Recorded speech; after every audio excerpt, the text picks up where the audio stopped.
Laughlin and her husband will serve some prison time after pleading guilty for their roles in the college admissions scandal. The former Full House TV star and her fashion designer husband signed a plea deal today. Matt King has details.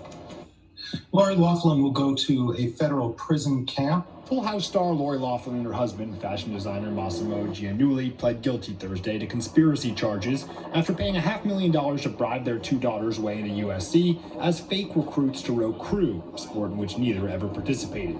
It's a very good deal for Lori Laughlin. Criminal defense attorney Harlan Protass reminds us government guidelines called for a 21 to 27-month sentence for Laughlin. She'll serve just 2. Her husband, just 5. Could be the strength of the government's evidence or the weakness of that evidence. Could be negotiating by her attorneys. While Protass says the other dozens of parents involved in the scheme waited for a judge to issue their sentences, Laughlin and her husband received a special type of federal plea deal, telling them their sentence ahead of time. And that type of plea agreement which Lori Laughlin received is very unusual in the federal system. They could have each got 20 years in prison. Romano Law managing partner and entertainment and sports attorney Dominic Romano points out if this case went to trial, Laughlin and Giannulli faced life-changing maximum sentences. Neither he nor Protass thought this family's celebrity influenced their sentencing.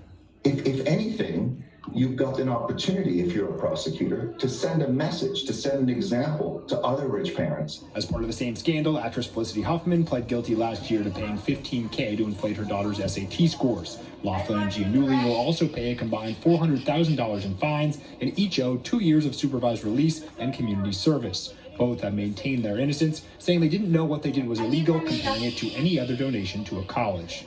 I'm Matt King, Fox 5 News.